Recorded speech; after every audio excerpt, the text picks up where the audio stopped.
El significante, en cuanto a tal, no significa nada. Ad usum autem orationis, incredible est, nisi diligenter attenderis, quanta operam machinata natura sit. Cuántas maravillas esconde la función del lenguaje si quieren diligentemente prestarle atención. Como saben, a eso nos dedicamos aquí. No les extrañará entonces que ponga como epígrafe esta frase de Cicerón, ya que sobre ese tema vamos, este trimestre, a retomar el estudio de las estructuras freudianas de la psicosis. En efecto, se trata de lo que Freud dejó en lo concerniente a las estructuras de la psicosis, y por lo cual las calificamos de freudianas. La noción de estructura merece de por sí que le prestemos atención, tal como la hacemos jugar eficazmente en análisis. Implica cierto número de coordenadas, y la noción misma de coordenadas forma parte de ella. La estructura es primero un grupo de elementos que forman un conjunto covariante. Dije un conjunto, no dije una totalidad. En efecto, la noción de estructura es analítica. La estructura siempre se establece mediante la referencia de algo que es coherente a alguna otra cosa, que le es complementario. Pero la noción de totalidad solo interviene si estamos ante una relación cerrada con un correspondiente cuya estructura es solidaria. Puede haber, por el contrario, una relación abierta, a la que llamaremos de suplementariedad. A quienes se han dedicado a un análisis estructural, siempre les pareció que lo ideal era encontrar lo que ligaba a ambas, la cerrada y la abierta, descubrir del lado de la apertura una circularidad. Pienso que ya tienen la orientación suficiente para comprender que la noción de estructura es ya en sí misma una manifestación del significado. Lo poco que acabo de indicarles acerca de su dinámica, sobre lo que implica, los dirige hacia la noción de significante. Interesarse por la estructura es no poder descuidar el significante. En el análisis estructural encontramos, como en el análisis de la relación entre significante y significado, relaciones de grupos basadas en conjuntos abiertos o cerrados, pero que entrañan esencialmente referencias recíprocas. En el análisis de la relación entre significante y significado aprendimos a acentuar la sincronía y la diacronía, y encontramos lo mismo en el análisis estructural. A fin de cuentas, al examinarlas de cerca, la noción de estructura y la de significante se presentan como inseparables. De hecho, cuando analizamos una estructura, se trata siempre, al menos idealmente, del significante. Lo que más nos satisface en un análisis estructural es lograr despejar el significante de la manera más radical posible. Nos situamos en un campo distinto al de las ciencias naturales, y como saben, decir que es el de las ciencias humanas no basta. ¿Cómo hacer la demarcación? ¿En qué medida debemos tender hacia los ideales de las ciencias de la naturaleza? Me refiero a la forma en que se han desarrollado para nosotros, esto es, a la física ante la cual estamos. ¿En qué medida no podemos evitar distinguirnos de ella? Pues bien, en relación a las definiciones esas de significante y estructura, es que se puede trazar la frontera adecuada. En física nos impusimos como ley partir de la idea que en la naturaleza nadie se sirve del significante para significar. Nuestra física se distingue en esto de una física mística y aún de la física antigua, que nada tenía de mística, pero que no se imponía estrictamente esta exigencia. Para nosotros se ha convertido en ley fundamental, exigible de todo enunciado del orden de las ciencias naturales, que nadie se sirve del significante. Pero el significante, a pesar de todo, está ahí, en la naturaleza, y si en ella no estuviera el significante que buscamos, no encontraríamos nada. Establecer una ley natural es despejar una fórmula insignificante. Mientras menos signifique, más contentos nos ponemos. Por eso nos contenta tanto la culminación de la física einsteiniana. Se equivocan si creen que las formulitas de Einstein, que relacionan la masa de inercia con una constante y algunos exponentes, tiene la menor significación. Son un puro significante, y por eso, gracias a él, tenemos el mundo en la palma de la mano. La noción de que el significante significa algo, de que alguien se vale de ese significante para significar algo, se llama la signatura rerum. Es el título de una obra de Jacob Boehme, con lo cual quería decir que en los fenómenos naturales está el susodicho Dios hablándonos en su lengua. No por ello debemos pensar que nuestra física implica la reducción de toda significación. En el límite hay una, pero sin nadie que la signifique. Dentro de la física, la sola existencia de un sistema significante implica al menos esta significación, que hay un uno, un Umwelt. La física implica la conjunción mínima de los dos significantes siguientes, el uno y el todo, que todas las cosas son una, o que el uno es todas las cosas. Estos significantes de la ciencia, por reducidos que sean, sería un engaño creer que están dados y que el empirismo que fuere permite despejarlos. Ninguna teoría empírica es capaz de dar cuenta de la mera existencia de los primeros números enteros, por más esfuerzos que haya hecho el señor Jung para convencernos de lo contrario. La historia, la observación, la etnografía muestran que en cierto nivel de uso del significante, en tal cultura, comunidad o población, acceder al número 5, por ejemplo, es una conquista.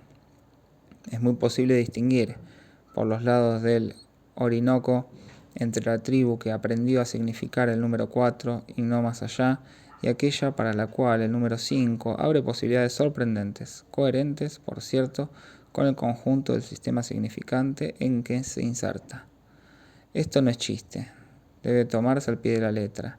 El efecto fulgurante de la llegada del número 3 a cierta tribu del Amazonas fue notado por gente que sabía lo que decía. El enunciado de las series de números enteros no va de suyo.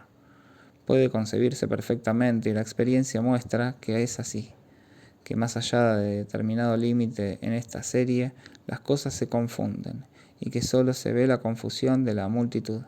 La experiencia también muestra que, como el número 1 solo adquiere su eficacia máxima retroactivamente en la adquisición del significante, él no nos permite poner el dedo en el origen. Estas consideraciones parecen contradecir las observaciones que hice acerca de que todo sistema del lenguaje entraña, recubre la totalidad de las significaciones posibles. No es así, porque ello no quiere decir que todo sistema del lenguaje agote las posibilidades del significante. Es totalmente diferente. Prueba de ello es, por ejemplo, que el lenguaje de una tribu australiana puede expresar determinado número con el creciente de la luna. Estos comentarios pueden parecer lejanos, son, sin embargo, esenciales para retornar al comienzo de nuestro discurso de este año. Nuestro punto de partida, el punto al que siempre volvemos, pues siempre estaremos en el punto de partida, es que todo verdadero significante es, en tanto tal, un significante que no significa nada. La experiencia lo prueba. Mientras más no significa nada, más indestructible es el significante. Quienes bromean sobre lo que podemos llamar el poder de las palabras, demostrando, lo cual es siempre fácil, las contradicciones en las que se entra con el juego de tal o cual concepto, quienes se burlan del nominalismo, como suele decirse, de tal o cual filosofía, toman una dirección insensata. Es fácil, desde luego, criticar lo que puede tener de arbitrario o de huidizo el uso de una noción como la de sociedad. Por ejemplo, no hace tanto tiempo que se inventó la palabra y resulta irónico ver a qué impas concreto lleva, en lo real, la noción de la sociedad como responsable de lo que le ocurre al individuo, cuya exigencia ha dado lugar finalmente a las construcciones socialistas. En efecto, en el surgimiento de la noción de sociedad, no digo de ciudad, hay algo radicalmente arbitrario. Piensen que para nuestro amigo Cicerón, y en la misma obra que hemos citado, la nación es solamente, por así decirlo así, la diosa de la población. Preside los nacimientos. De hecho, la idea moderna de nación ni siquiera está en el horizonte del pensamiento antiguo, y no es simplemente el azar de una palabra lo que lo demuestra. Son todas cosas que no existen de suyo. De ello es lícito deducir que la noción de sociedad puede ser puesta en duda, pero precisamente en la medida misma en que podemos ponerla en duda es un verdadero significante. Y por esa misma razón entró en nuestra realidad social como una roda, como la cuchilla de un arado. Cuando se habla de lo subjetivo, e incluso cuando aquí lo cuestionamos, siempre permanece en la mente el espejismo de que lo subjetivo se opone a lo objetivo, que está del lado del que habla, y que por lo mismo está del lado de las ilusiones, o porque deforma o porque contiene a lo objetivo. La dimensión hasta ahora eludida de la comprensión del freudismo es que lo subjetivo no está del lado del que habla. Lo subjetivo es algo que encontramos en lo real. Sin duda, lo real en juego no debe tomarse en el sentido en que lo entendemos habitualmente, que implica objetividad, confusión que se produce sin cesar en los escritos analíticos. Lo subjetivo aparece en lo real en tanto supone que tenemos enfrente un sujeto capaz de valerse del significante, del juego del significante, y capaz de usarlo del mismo modo que nosotros lo usamos, no para significar algo, sino precisamente para engañar acerca de lo que ha de ser significado. Es utilizar el hecho de que el significante es algo diferente de la significación para presentar un significante engañoso. Esto es tan esencial que, hablando estrictamente, es el primer paso de la física moderna. La discusión cartesiana acerca del Dios engañoso es el paso imposible de evitar para todo fundamento de una física en el sentido en que entendemos este término. Lo subjetivo es para nosotros lo que distingue el campo de la ciencia en que se basa el psicoanálisis, del conjunto del campo de la física. La instancia de la subjetividad en tanto que presente en lo real es el recurso esencial que hace que digamos algo nuevo cuando distinguimos esa serie de fenómenos de apariencia natural que llamamos neurosis o psicosis. ¿Son la psicosis una serie de fenómenos naturales? ¿Entran en el campo de la explicación natural? Llamo natural al campo de la ciencia en el que no hay nadie que se sirva del significante para significar. Les ruego retengan estas definiciones, pues solo se las doy luego de haberme tomado el trabajo de decantarlas. Las creo particularmente adecuadas para aportar la mayor claridad al tema de las causas finales. La idea de causa final repugna a la ciencia tal cual está constituida actualmente, pero ésta la usa incesantemente de manera encubierta, en la noción de retorno al equilibrio, por ejemplo. Si por causa final se entiende sencillamente una causa que actúa por anticipación, que tiende hacia algo que está por delante, es absolutamente ineliminable del pensamiento científico. Y hay tanta causa final en las fórmulas einsteinianas como en Aristóteles. La diferencia es muy precisamente la siguiente.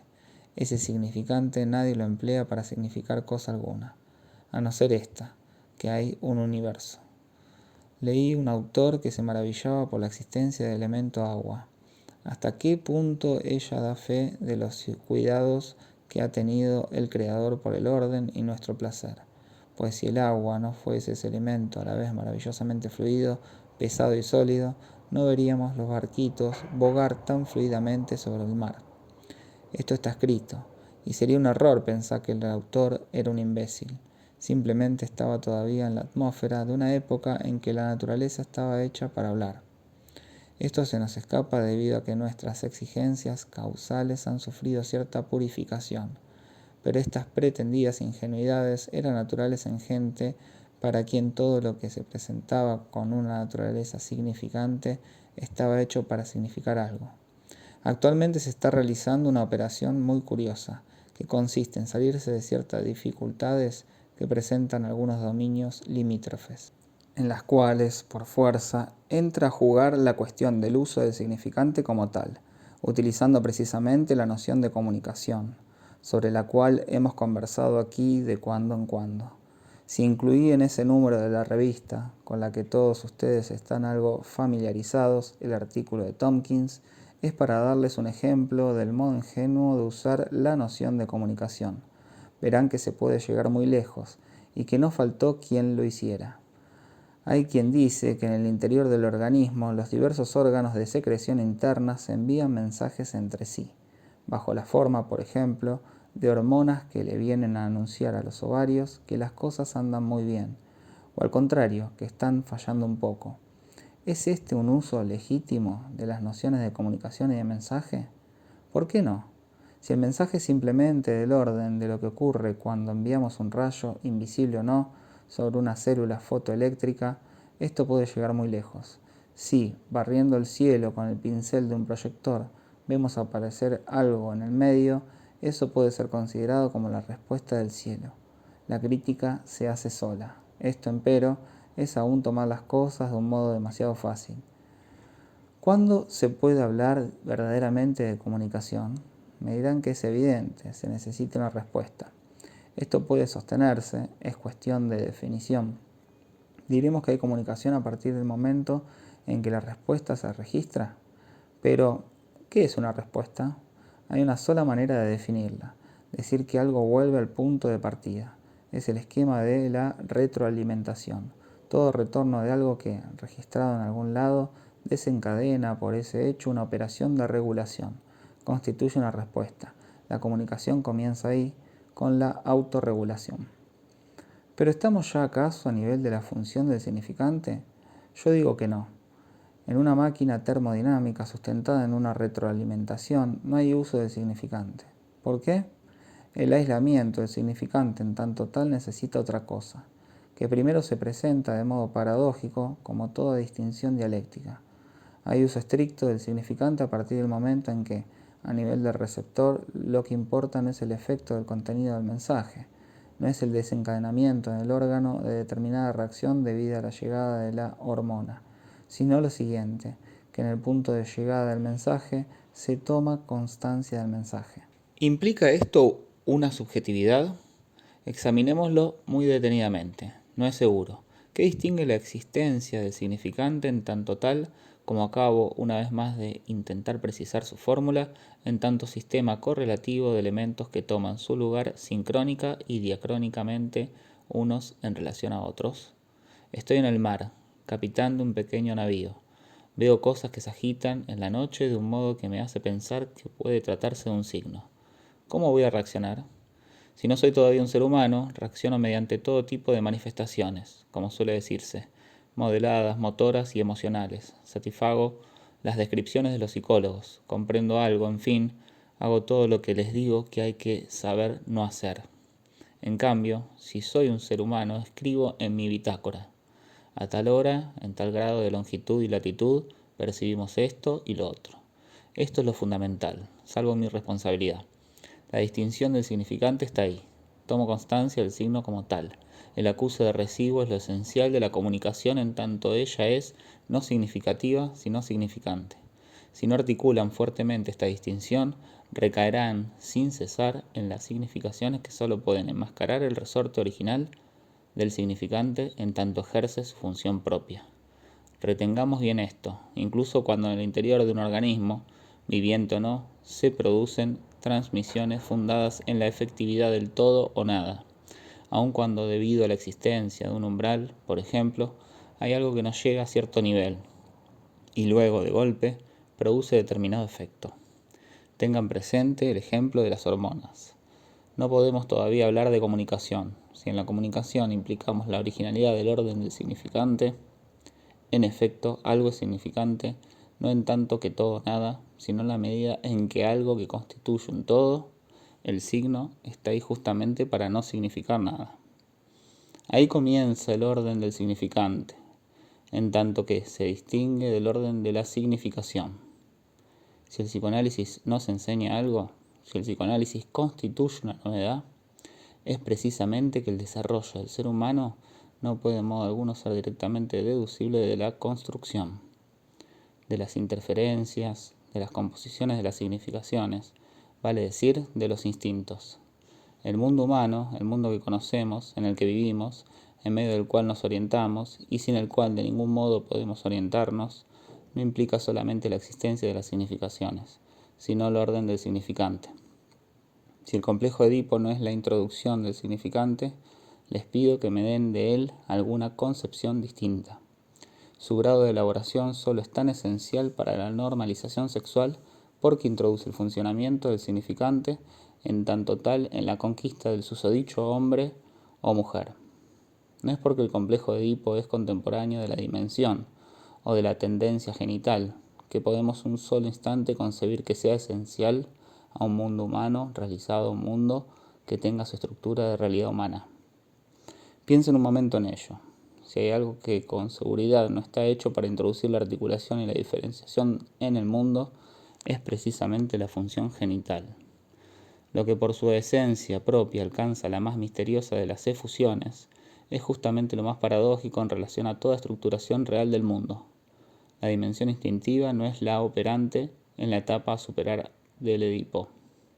Al respecto, por el contrario, El material tan variado que muestran las etapas pregenitales permite concebir con mayor facilidad cómo, por analogía de la significación, el mundo de la materia, para llamarlo por su nombre, se relaciona con lo que el hombre tiene en su campo inmediatamente. Los intercambios corporales, excremenciales, pregenitales, son harto suficientes para estructurar un mundo de objetos, un mundo de realidad humana completa, vale decir, en el que haya subjetividades. No hay definición científica de la subjetividad, sino a partir de la posibilidad de manejar el significante con fines puramente significantes y no significativos, es decir, que no expresan ninguna relación directa que sea del orden del apetito. Las cosas son simples, pero aún es necesario que el sujeto adquiera el orden del significante, lo conquiste, sea colocado respecto a él en una relación de implicación que lo afecte en su ser, lo cual culmina en la formación de lo que llamamos en nuestro lenguaje el superyo. No hace falta buscar demasiado en la literatura analítica para ver que el uso que se le da a este concepto se adecua bien a la definición del significante, que es la de no significar nada, gracias a lo cual es capaz de dar en cualquier momento significaciones diversas. El superyo plantea la cuestión de saber cuál es el orden de entrada, de introducción, de instancia presente del significante que es indispensable para que un organismo humano funcione. Organismo que no solo debe vérselas con un medio natural, sino también con un universo significante. Volvemos a encontrar la encrucijada en que lo dejé la vez pasada respecto a la neurosis. ¿En qué estriban los síntomas si no es en la implicación del organismo humano en algo que está estructurado como un lenguaje? Debido a lo cual determinado elemento de su funcionamiento entrará en juego como significante. Avancé más acerca de este tema la vez pasada, tomando como ejemplo la histeria. La histeria es una pregunta centrada en torno a un significante que permanece enigmático en cuanto a su significación. La pregunta sobre la muerte, la del nacimiento, son en efecto las dos preguntas últimas que carecen justamente de solución en el significante. Esto da a los neuróticos su valor existencial. Pasemos ahora a la psicosis. ¿Qué quieren decir?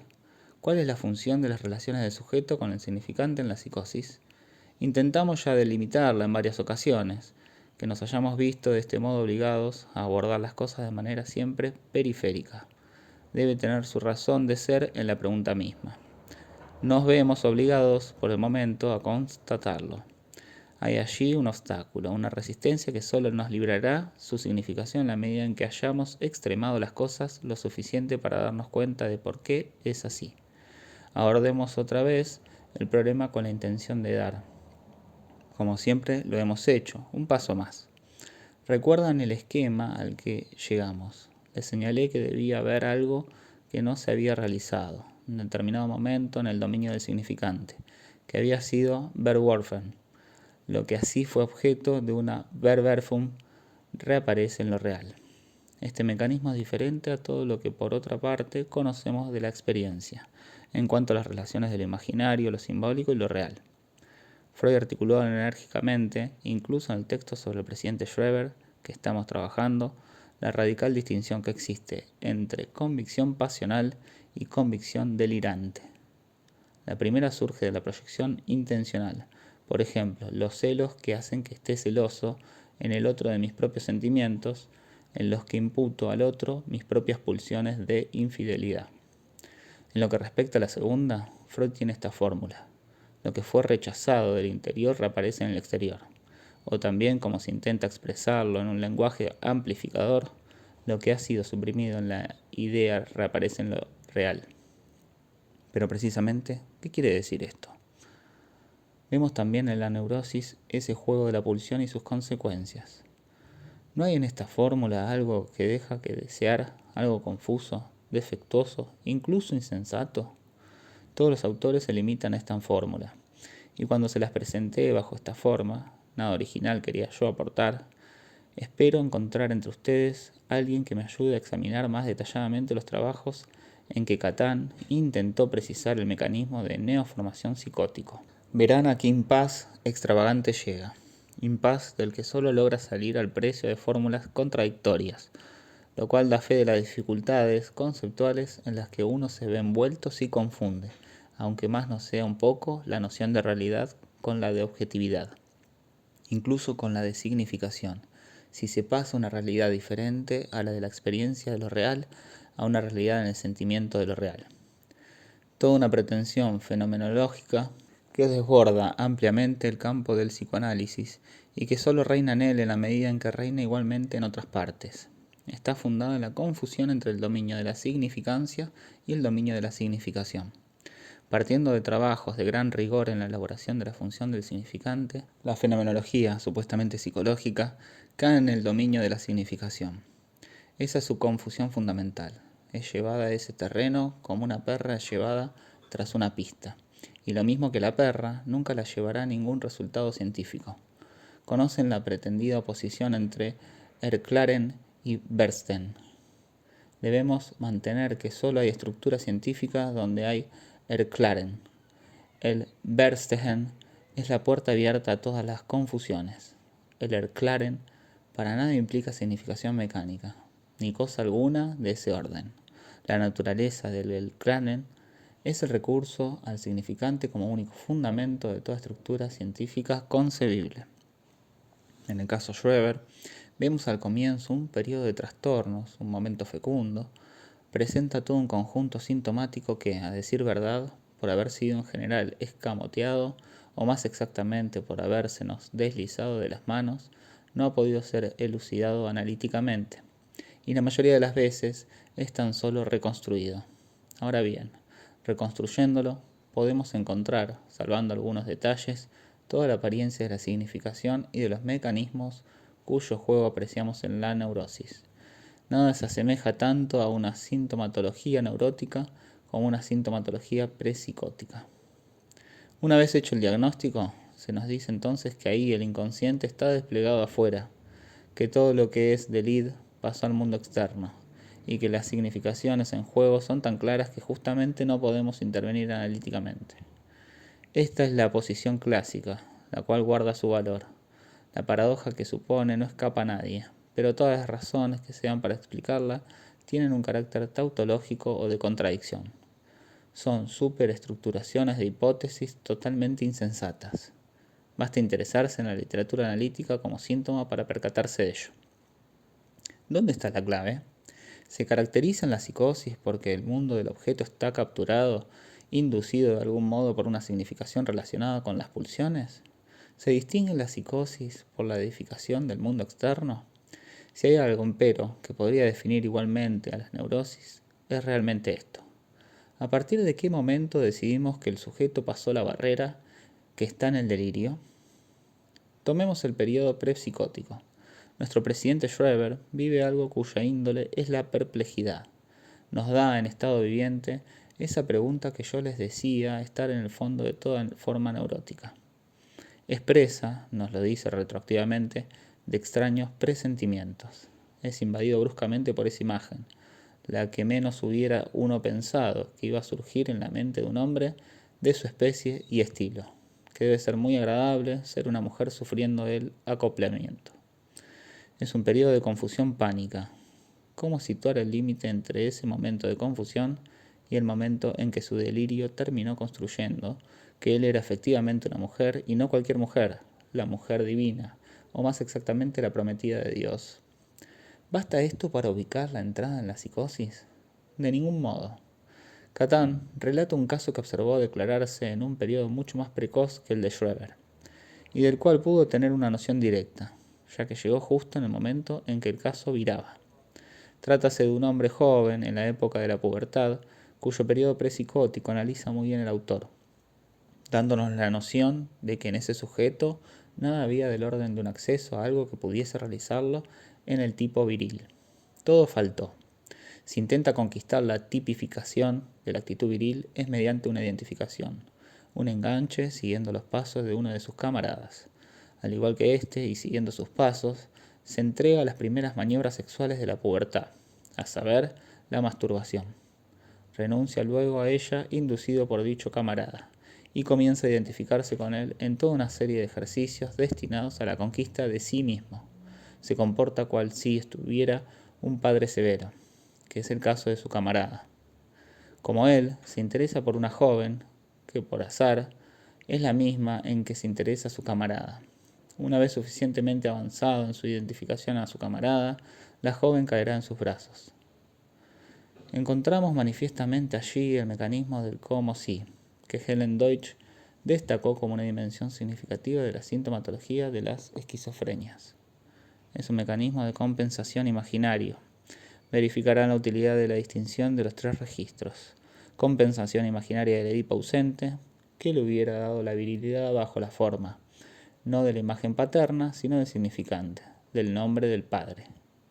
Cuando la psicosis estalla, el sujeto se comportará como antes, como homosexual inconsciente. Ninguna significación profunda diferente a la del periodo prepsicótico emerge. Todo su comportamiento en relación al amigo, que es el elemento piloto de su tentativa de estructuración en el momento de la pubertad, reaparece en su delirio. ¿A partir de qué momento delira? A partir del momento en que dice que su padre le persigue para matarlo, para robarlo, para castrarlo. Todos los contenidos implícitos en las significaciones neuróticas están ahí. Pero el punto esencial, que nadie subraya, es que el delirio comienza a partir del momento en que la iniciativa viene de un otro, con O mayúscula, en que la iniciativa está fundada en una actividad subjetiva. El otro quiere esto, y quiere sobre todo que se sepa, quiere significarlo. En cuanto hay delirio, entramos a todo trapo en el dominio de una intersubjetividad, de la cual todo el problema está en saber por qué es fantasmática. Pero en nombre del fantasma, omnipresente en la neurosis, atentos como estamos a su significación, olvidamos la estructura, a saber, que se trata de significantes en tanto tales, manejados por un sujeto con fines significantes, tan puramente significantes que la significación a menudo permanece problemática. Lo que encontramos en esta sintomatología, siempre lo que ya les indiqué el año pasado en relación al sueño de la inyección de Irma, los sujetos inmiscuidos. Lo propio de la dimensión intersubjetiva es que tienen en lo real un sujeto capaz de servirse del significante en tanto tal. Esto es, no para informar, sino muy precisamente para engañarlo a uno. Esta posibilidad es la que distingue la existencia del significante. Pero esto no es todo. En cuanto hay sujeto y uso del significante, hay uso posible del entre-yo, G, es decir, del sujeto interpuesto. Estos sujetos inmiscuidos son uno de los elementos más manifiestos del sueño de la inyección de Irma.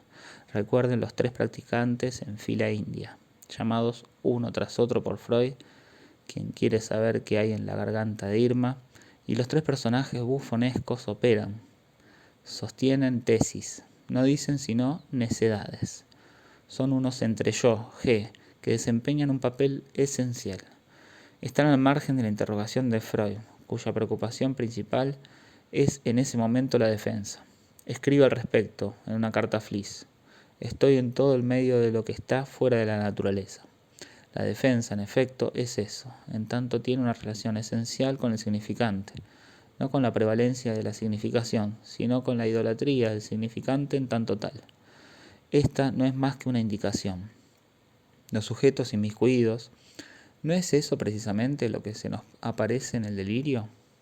Es este un rasgo tan esencial de toda relación intersubjetiva, que puede decirse que no hay lengua que no suponga giros gramaticales estrictamente especiales para indicarla.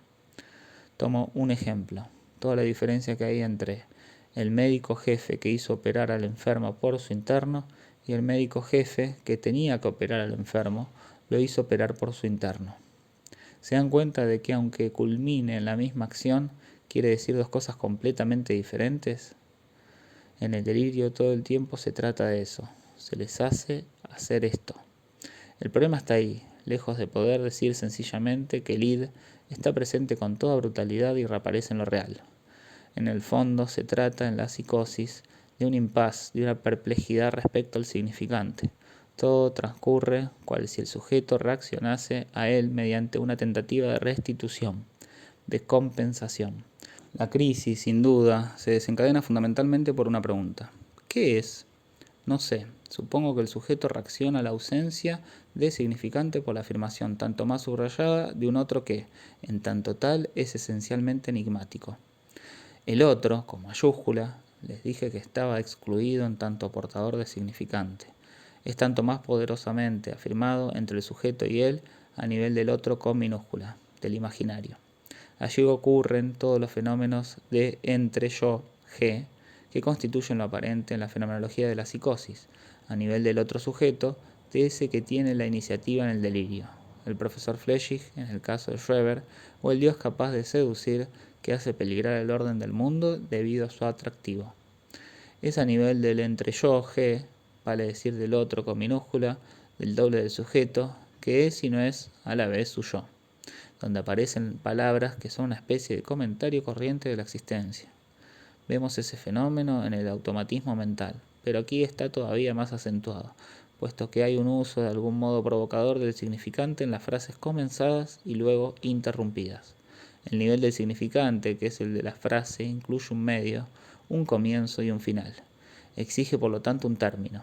Esto permite un juego sobre la espera, un enlentecimiento que se produce al nivel imaginario del significante, como si el enigma, por no poder formularse de modo verdaderamente abierto, sino mediante la afirmación primordial de la iniciativa del otro, diera su solución mostrando que de lo que se trata es del significante. Así como en el sueño de la inyección de Irma, la fórmula en grandes letras que aparece al final está hecha para mostrar la solución de lo que está al cabo del deseo de Freud, nada más importante en efecto que una fórmula de química orgánica. Asimismo encontramos en el fenómeno de delirio, en los comentarios y en el zumbido del discurso en estado puro, la indicación de que se trata de la función del significante. 11 de abril de 1956.